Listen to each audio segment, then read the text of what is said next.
ಶಕುಂತಲಾ ಅವರ ಬನ್ನಿ.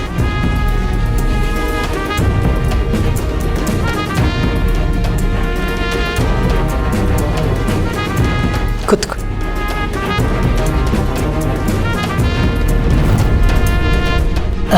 ವಿಷಯ ಗೊತ್ತಾದ್ಮೇಲೆ ನಾನೇ ಫೋನ್ ಮಾಡೋಣ ಅಂತಿದ್ದೆ, ಅಷ್ಟರಲ್ಲಿ ನೀವೇ ಬಂದ್ಬಿಟ್ರಿ.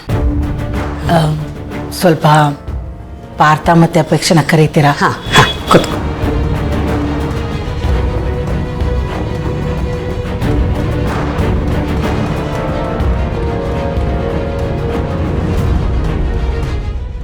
ನಾನು ಸ್ವಲ್ಪ ಕಾಫಿ ಮಾಡ್ಕೊಂಬರ್ತೀನಿ. ಹಾಂ.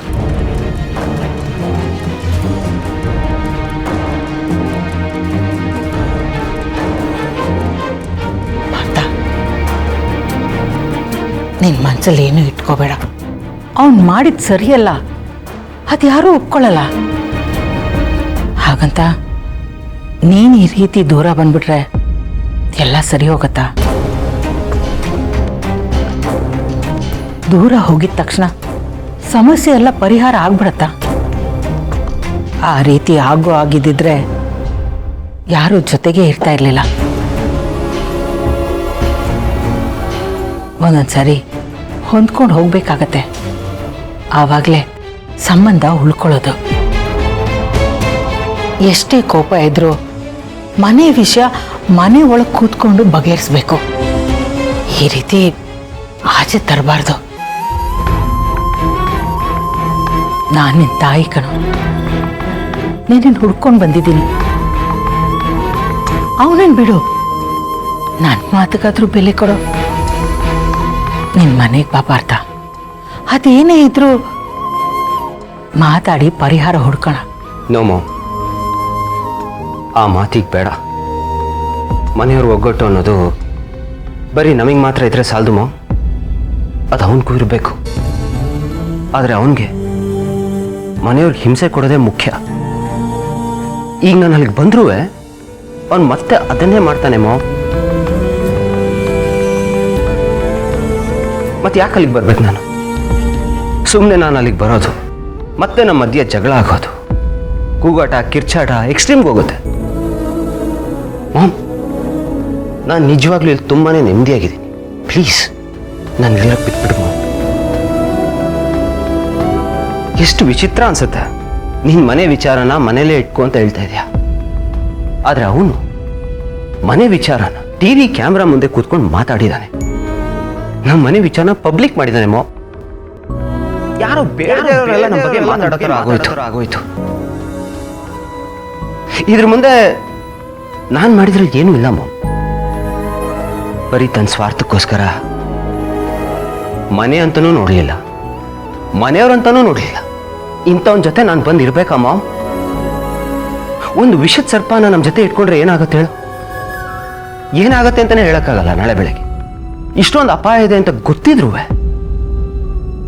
ನಾನು ಅಲ್ಲಿರ್ಬೇಕಮ್ಮ. ಅವ್ನು ಮಾಡಿರೋ ತಪ್ಪು ಒಂದ ಎರಡ, ಇನ್ನೊಂದು ಮದುವೆ ಅದು. ಮಲ್ಯಕ್ಕೆ ಕಷ್ಟ ಕೊಟ್ಟು ಅವ್ರ ಲೈಫ್ನೇ ಹಾಳು ಮಾಡ್ಬಿಟ್ಟು ಆಮೇಲೆ ಬಿಗ್ ಬ್ರೋಗೂ ಮೋಸ ಮಾಡ್ದ. ಕಂಪ್ನಿ ಹಣದಲ್ಲಿ ಅದನ್ನ ಹೇಗೆ ಬೇಗ ಖರ್ಚು ಮಾಡ್ದ. ನಮ್ದು ಎಷ್ಟು ಪ್ರಾಪರ್ಟಿಗಳನ್ನ ಮಾರಿದಾನೆ. ಇಷ್ಟಾದ್ರೂ ಒಂದು ಸಣ್ಣ ಗಿಲ್ಟು ಇಲ್ಲ ಅವನಿಗೆ. ಯಾರಾದರೂ ಏನಾದರೂ ಕೇಳಿದ್ರೆ ಇದು ನನ್ನ ಜೀವನ, ನನ್ನ ಲೈಫ್, ನೀವು ಯಾರದನ್ನು ಕೇಳಕ್ಕೆ ನಾನು ಏನು ಬೇಕಾದ್ರೂ ಮಾಡ್ಕೋತೀನಿ ಅಂತಾನೆ. ಇಂಥವ್ನಿಗೆ ನಾವೇನು ಹೇಳೋಕ್ಕಾಗತ್ತೆ? ನೀನು ಇಷ್ಟು ವರ್ಷ ನಮ್ಮ ಮನೇಲಿ ಇಷ್ಟೆಲ್ಲ ನಡೀತಾ ಇದ್ರು ಅವನ್ನ ಕಾಪಾಡ್ತಾನೆ ಬಂದಿದ್ಯಾ ಮಾಮ್. ಅವನು ಇಷ್ಟು ಮುಂದುವರೆದಿದ್ದಾನೆ ಅಂದರೆ ಅದಕ್ಕೆ ನೀನೇ ರೀಸನ್ ಮಾಮ್. ನನಗೆ ಅವನೊಬ್ಬನೇ ಮಗ ಅಲ್ಲ, ನೀನು ನನ್ನ ಮಗನೇ, ಇವಳು ನನ್ನ ಮಗಳೇ, ನೀವೆಲ್ಲರೂ ನನಗೊಂದೇ.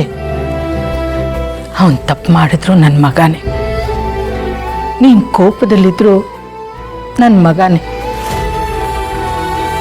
ನಾನು ಯಾರನ್ನೂ ಬಿಟ್ಕೊಡಕ್ಕಾಗಲ್ಲ ಪಾರ್ಥ. ನನ್ನ ಸೆಂಟಿಮೆಂಟು ಅರ್ಥ ಮಾಡ್ಕೊಳ್ಳೋ. ನಾನಾದರೂ ಏನು ಮಾಡಲಿ? ಅವನಿಗೆ ಹೇಳಬೇಕಾಗಿದ್ದೆಲ್ಲ ಹೇಳಿದ್ದೀನಿ, ಆದರೆ ಅವನು ಬದಲಾಗ್ತಾ ಇಲ್ಲ. ಯಾಕೆ ಈ ರೀತಿ ಮಾಡ್ತಿದ್ದಾನೆ ಅಂತ ಅರ್ಥನೇ ಆಗ್ತಾ ಇಲ್ಲ. ನೋಡು, ಏನೋ ಒಂದು ಕಹಿ ಘಟನೆ ನಡೀತು ಅಂತ ದೂರ ಇದ್ರೆ ಇನ್ನೂ ದೂರನೇ ಆಗ್ಬಿಡ್ತೀವಿ. ಇನ್ಯಾವತ್ತೂ ಹತ್ರ ಆಗದೆ ಇರೋ ಅಷ್ಟು ದೂರ ಆಗ್ಬಿಡ್ತೀವಿ ಪಾರ್ಥ. ಅದಕ್ಕೆ ಹೇಳ್ತಾ ಇರೋದು, ನೀನ್ ಮನೆಗೆ ವಾಪಸ್ ಬಾ. ನೀನ್ ಮನೆಗೆ ಬರ್ಲಿಲ್ಲ ಅಂದ್ರೆ ನಮ್ಮ ಫ್ಯಾಮಿಲಿ ಕಂಪ್ಲೀಟ್ ಆಗಲ್ಲ. ನೀನ್ ಅಲ್ಲಿರ್ಬೇಕು ಪಾರ್ಥ. ಮಾಮ್, ನೀನು ಏನು ಬೇಕಾದರೂ ಹೇಳು ಮಾಮ್, ನಾನು ಮಾಡ್ತೀನಿ. ಆದರೆ ಇದು ಮಾತ್ರ ಸಾಧ್ಯ ಇಲ್ಲ ಮಾಮ್. ಪಾರ್ಥ,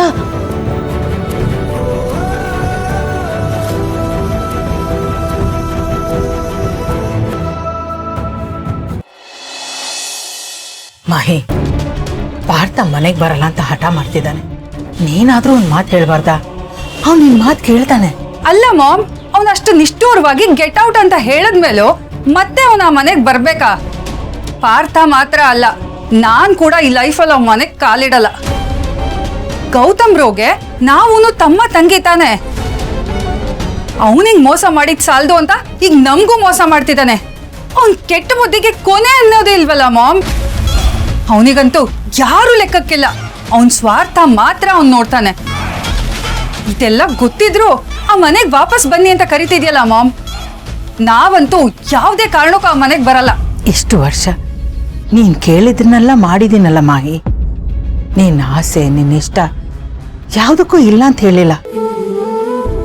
ಈ ಮನೆಗೆ ನೀನ್ ಸೊಸೆಯಾಗಿ ಬರೋದಕ್ಕೆ ಒಪ್ಕೊಂಡಿದ್ದು ನನಗೆ ನಿನ್ ಮೇಲಿರೋ ಪ್ರೀತಿಯಿಂದ. ಆದ್ರೆ ನೀನ್ ಈ ರೀತಿ ಮಾತಾಡ್ತಿದ್ಯಲ್ಲ, ಅದ್ ಸರಿನಾ? ನೀನ್ ಬರಲ್ಲ ಅಂತ ಹೇಳ್ತೀಯ, ಪಾರ್ಥನೂ ಬರಲ್ಲ ಅಂತಾನೆ. ಆ ಜಯದೇವ್ ಅಂತೂ ನನ್ ಮಾತೇ ಕೇಳ್ತಾ ಇಲ್ಲ. ಹೀಗಂದ್ರೆ ನಾನು ಏನ್ ಮಾಡ್ಲಿ ಹೇಳು? ನಿನ್ ತಮ್ಮಯ್ಯ ಅಂತೀನಿ. ದಯವಿಟ್ಟು ನೀವೆಲ್ಲ ಮನೆಗೆ ಬನ್ನಿ, ನಾನೆಲ್ಲ ಸರಿ ಮಾಡ್ತೀನಿ. ನೋಡು, ಏನೇ ಆಗಿದ್ರು ಎಲ್ಲ ಸರಿ ಮಾಡೋ ಜವಾಬ್ದಾರಿ ನಂದು. ಬರಲ್ಲ ಅಂತ ಮಾತ್ರ ಹೇಳ್ಬೇಡಿ. ಮಾಮ್, ಯಾರು ಏನೇ ಹೇಳಿದ್ರು ಇದು ಸರಿಯಾಗೋ ವಿಷಯ ಅಲ್ಲ. ಇದು ಸರಿಯಾಗೋ ಹಂತನ ದಾಟ್ಬಿಟ್ಟಿದೆ. ನಾನೊಂದ್ ಕತೆ ಹೇಳ್ತೀನಿ, ಕೇಳಿಸ್ಕೊ. ನಮ್ಮ ಮಾವ ನನ್ಗೆ ಅಂತ ಹೇಳಿದ್ದು. ಒಂದೂರಲ್ಲಿ ಒಬ್ಬ ತಾಯಿ ಮಗ ಇರ್ತಾರಂತೆ. ಮಗನ್ಗೆ ಪಾಪ ಡೈಲಿ ಮೊಟ್ಟೆ ತಿನ್ನೋ ಆಸೆ, ಆದ್ರೆ ಕೈಯಲ್ಲಿ ಕಾಸಿಲ್ಲ. ಒಂದಿನ ಏನ್ ಮಾಡ್ತಾನೆ, ಅಂಗಡಿಯಿಂದ ಮೊಟ್ಟೆನ ಕತ್ಕೊಂಡ್ಬರ್ತಾನೆ. ತಾಯಿ ಅಂತೂ ಎಲ್ಲಿಂದ ತಂದೆ ಅಂತ ಕೇಳ್ದೇನೋ ಬೇಯಿಸ್ಕೊಡ್ತಾಳಂತೆ.